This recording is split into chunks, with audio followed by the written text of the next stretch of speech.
on Honorable Prime Minister's upcoming two-nation tour to Russia and Austria.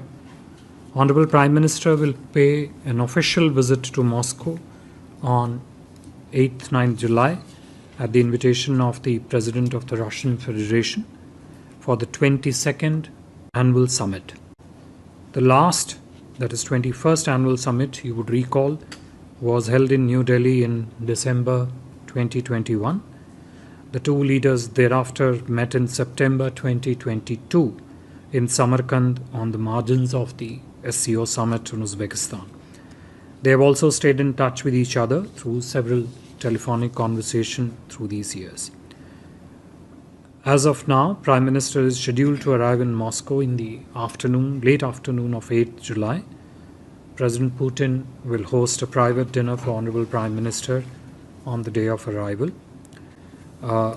The next day, Honorable Prime Minister's interactions would include an interface with the Indian community in Russia.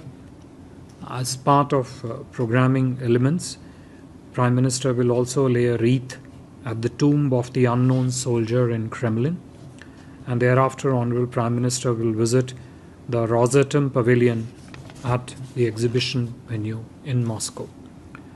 These engagements will be followed by a restricted level talk between the two leaders, which will then be followed by delegation level talks led by Honorable Prime Minister and the Russian President.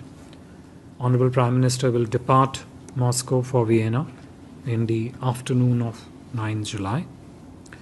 The 22nd Annual Summit between India and Russia would provide an opportunity to the two leaders to review the whole range of bilateral issues, including defense, trade linkages, investment ties, energy cooperation, S&T, education, culture, and people-to-people exchanges. They would also share perspectives on regional and global developments of mutual interest.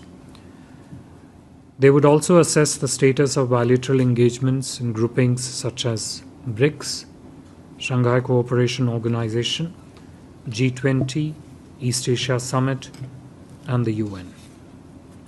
The issue of early discharge of Indian nationals who have been misled into the service of the Russian army is also expected to figure in the discussions. Other areas of interest could also include cooperation across the range of areas that I just listed out above.